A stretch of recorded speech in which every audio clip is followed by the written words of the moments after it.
सभी विद्यार्थियों का एसवी चिल्ड्रन एकेडमी रावला मंडी के ऑनलाइन प्लेटफॉर्म पे स्वागत है। कक्षा 11 विषय भूगोल। और आज हम पढ़ेंगे, एक किताब हम पूरी कर चुके हैं। आज हम पढ़ेंगे भूगोल एक विषय के रूप में। जो विश्व का भूगोल आपके दिया है ना, उस पर चर्चा करेंगे। इकाई फर्स्ट, वो दूसरी जो किताब थी वो कैसी थी?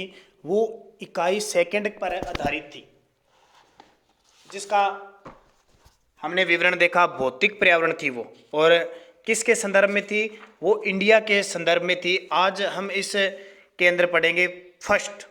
ठीक है, फर्स्ट टॉपिक यानी किताब है जिसमें भौतिक प्रदेश वगैरह सब है, लेकिन विश्व के संदर्भ में। तो भूगोल एक विषय के रूप में, और पहला अध्याय है भूगोल एक विषय के रूप में। क्या होती है भूगोल, इसमें किसकी गणना होती है, सारा कुछ इसके संदर्भ में पढ़ेंगे। तो पहला पार्ट भूगोल एक विषय के रूप में। एक किताब दूसरी चेंज हो चुकी है, वो किताब जिसमें 7 पार्ट थे हम क्लियर कर चुके हैं। शायद आपको, जो विद्यार्थी रेगुलर देखता है उसको पता है भी, ये किताब पूरी हो चुकी है। टोटल लास्ट में राज्य, राजधानियाँ, केंद्र शासित प्रदेश और वो पढ़े थे, तो 7 पार्ट उसके क्लियर।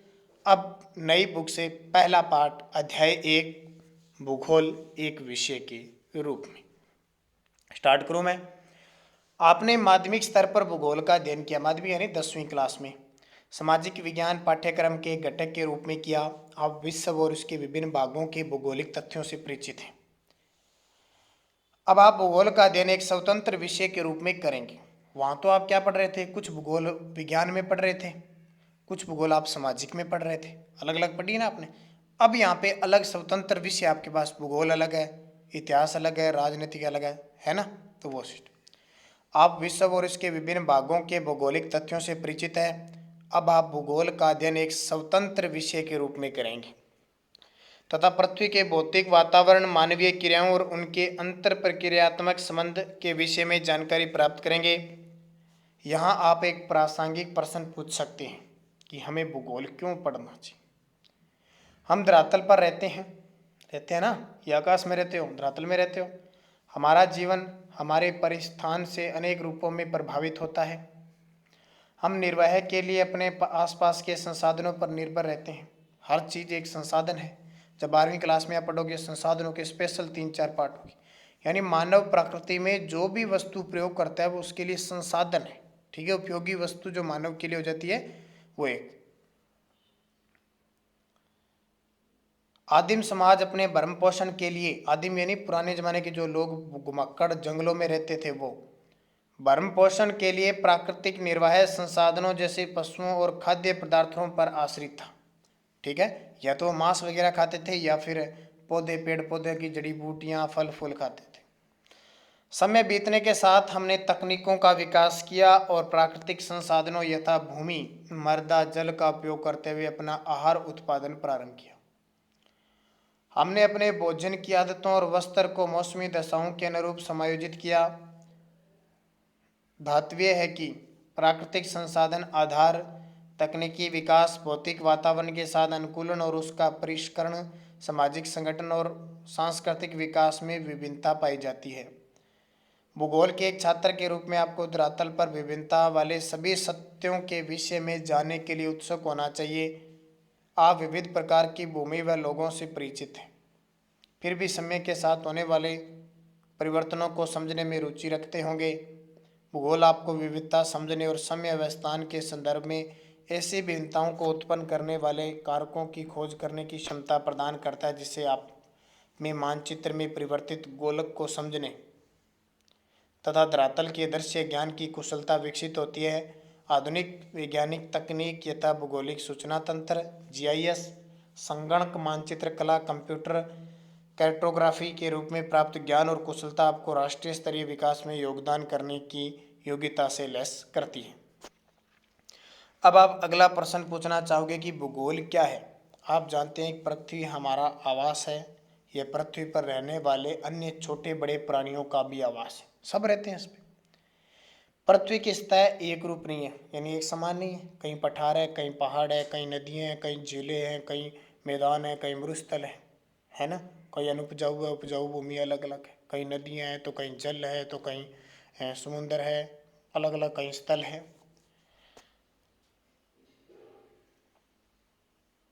इसके भौतिक स्वरूप में भिन्नता होती है। जैसे यहाँ पर्वत, पहाड़ियाँ, घाटियाँ, मैदान, पठार, समुद्री झील, रेगिस्तान, वन, उजाड़ क्षेत्र मिलते हैं। यहाँ सामाजिक और सांस्कृतिक तत्वों में भी भिन्नता पाई जाती है। जो सांस्कृतिक विकास की पूर्ण अवधि में मानव द्वारा सर्जित ग्रामों, नगरों, सड़कों, रेलों, पत्तनों, बाजारों व मानव जनित अन्य कई तत्वों के रूप में विद्यमान है। उक्त भिन्नता में भौतिक, पर्यावरण और सांस्कृतिक लक्षणों के मध्य संबंधों को समझने का संकेत निहित होता है। भौतिक पर्यावरण एक मंच प्रस्तुत करता है जिस पर मानव समाजों ने अपने सृजनात्मक क्रियाकलापों का ड्रामा अपने की तकनीकी विकास से प्राप्त उपकरणों द्वारा मंचित किया है। अब आप पहले प्रश्न पूछे गए प्रश्न भूगोल क्या है का उत्तर देने का सक्षम प्रयास कर सकते हैं। अत्यंत सरल शब्दों में यह कहा जा सकता है कि भूगोल पृथ्वी का वर्णन है।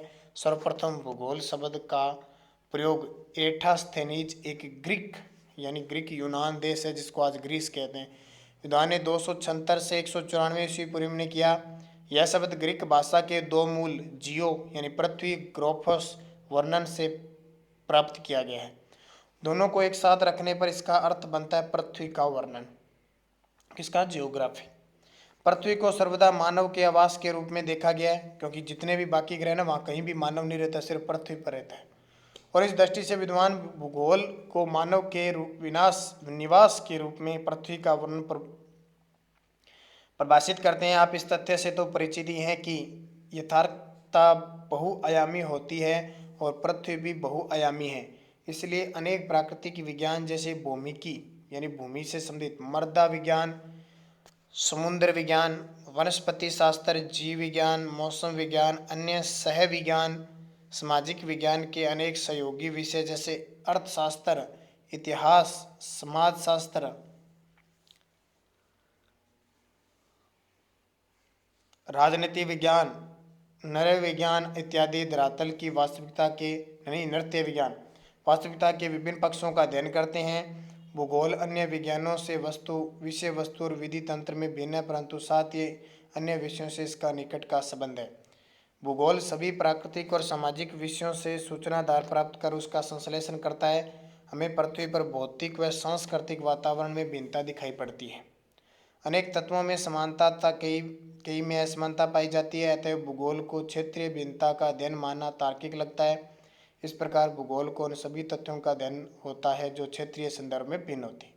भूगोलवेत्ता मात्र धरातल पर तथ्यों में विभिन्नता का अध्ययन नहीं करते, अपितु इन कारकों का भी अध्ययन करते हैं जो इन विभिन्नताओं के कारण होते हैं। उदाहरणार्थ, फसल का स्वरूप एक प्रदेश से दूसरे प्रदेश में भिन्न होता है, किंतु ये भिन्नता एक तथ्य के रूप में मिट्टी, जलवायु, बाजार में मांग, किसानों की वे क्षमता, तकनीकी निवेश की उपलब्धता आदि में भिन्नता से संबंधित होती है। इस प्रकार भूगोल की दिलचस्पी किन्हीं दो तत्वों या एक से अधिक तत्वों के मध्य कार्य कारण संबंध को ज्ञात करने में है। एक भूगोलवेत्ता तथ्यों की व्याख्या कार्य कारण संबंध के ढांचों में ही करता है, क्योंकि यह केवल व्याख्या में ही सहायक नहीं होता है, अपितु तथ्य के पूर्वानुमान व भविष्य के परिप्रेक्ष्य में देखने की क्षमता भी रखता है। भौतिक और मानवीय दोनों प्रकार के भूगोलिक तथ्य सैद्धांतिक नहीं है, अपितु गत्यात्मक होते हैं। वे सतत परिवर्तनशील पृथ्वी और अथक व निरंतर सक्रिय मानव के बीच आबंध प्रक्रियाओं के फलस्वरूप कालांतर में परिवर्तित होते रहते हैं। आदि मानव समाज अपने निकटतम पर्यावरण पर सीधे तौर पर निर्भर करता है। अब ऐसा नहीं, भूगोल इस प्रकार प्रकृति और मानव के समग्र इकाई के रूप में अंतः प्रक्रिया के अध्ययन से संबंधित है। मानव प्रकृति का एक अंगभूत भाग है, वह प्रकृति पर अपनी छाप छोड़ता है। प्रकृति मानव जीवन के विभिन्न पक्षों को प्रभावित करती है। इसकी छाप उसके वस्त्र, आवास, व्यवसाय आदि पर देखी जा सकती है। मानव ने प्रकृति के साथ समझौता, अनुकूलन अथवा अपरिवर्तन के माध्यम से किया है। जैसा कि आप जानते हैं कि वर्तमान समाज आदिम समाज की व्यवस्था पार कर चुका है।